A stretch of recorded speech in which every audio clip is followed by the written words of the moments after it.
John, wherever you at. John, thank you. And all the ladies and any man that was involved in cooking the other things. The deviled eggs, the men that I'm sure you cooked those, so thank y'all men. I'm not being facetious, am I?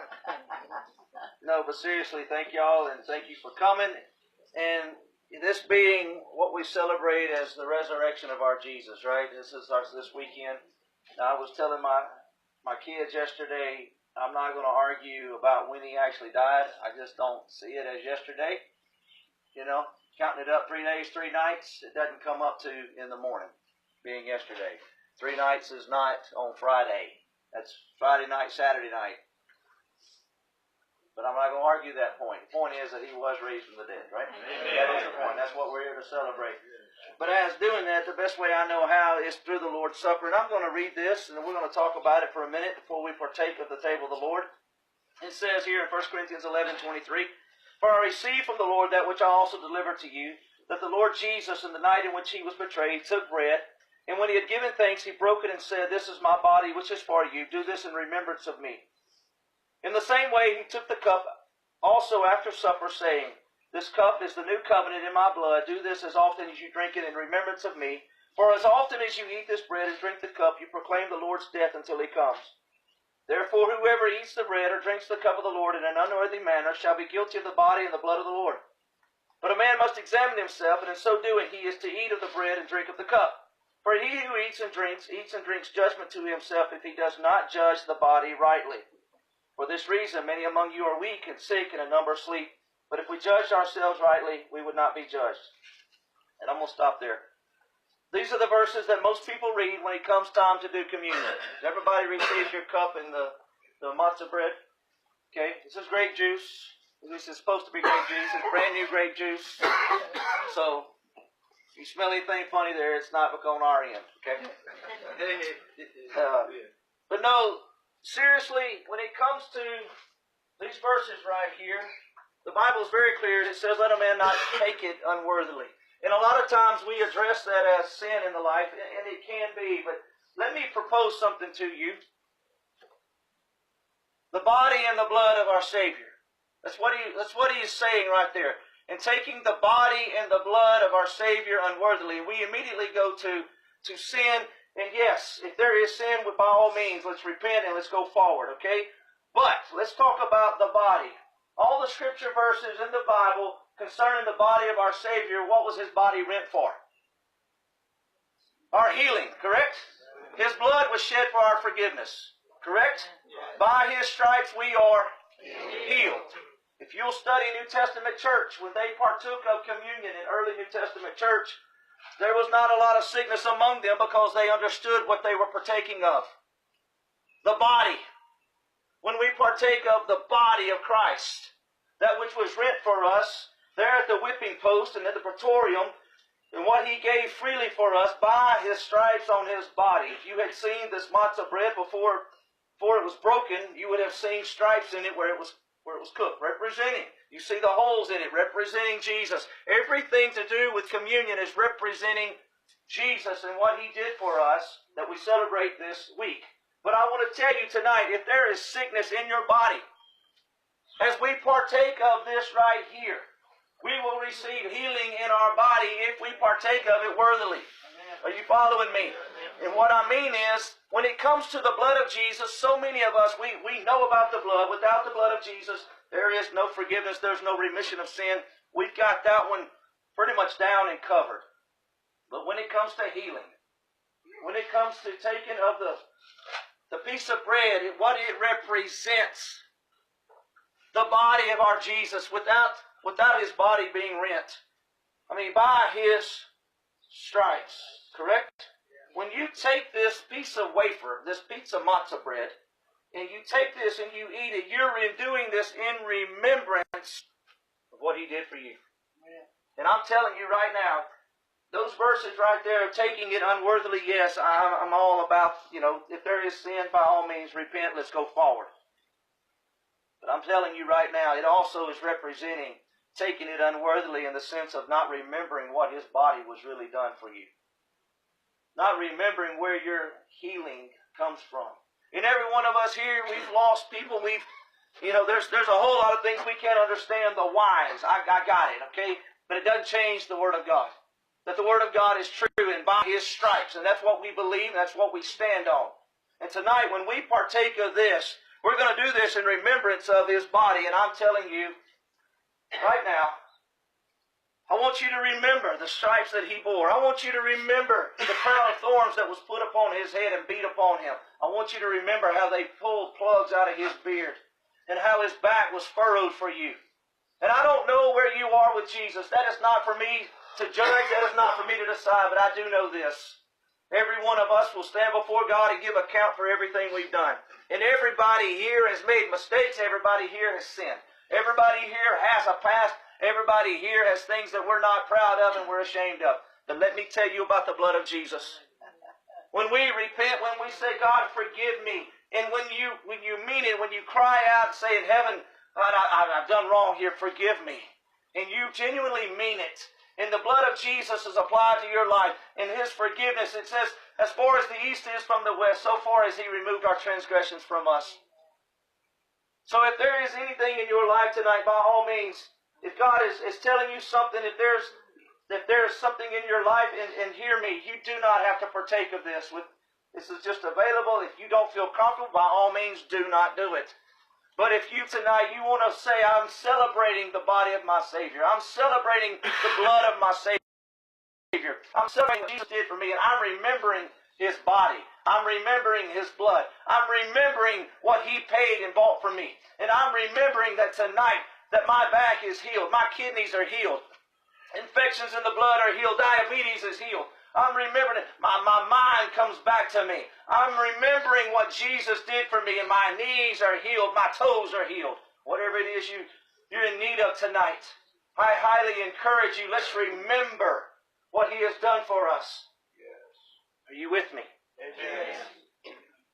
So, Father, we come to you tonight in the most precious name of our Savior, Yeshua. Jesus, we love you. We honor you. King of kings and Lord of lords. God, we thank you for sending your Son to come and to live as one of us. And yet He that knew no sin, He became sin, so that we could become the righteousness of God in Christ Jesus. So that old things would pass away. Behold, all things become new. Being regenerated and born again through the blood of our Savior. And by the stripes that He bore through His body, we receive healing in our body tonight. And we leave this place tonight different than the way we came in. Even spiritually, physically, emotionally, we receive healing. Where things in the past fell apart and people's judgmental eyes looked upon us, we let that go. We let the things of the past go. Father, where people have abused us, where people have spoken ill about us, where things happen that we don't understand, we trust you tonight. There's so much that we don't get and we don't understand the plans of God, but we trust you, God. And we hold this piece of wafer in our hand, remembering your body. Remembering that by your stripes that I am made whole. Physically, emotionally, spiritually, made whole from the inside out. And tonight, God, as we partake of this cracker, we do this in remembrance of your body being rent for us, of your body being torn apart for us, so that healing would flow through us tonight. So we take this cracker in remembrance of our Savior, in Jesus' name.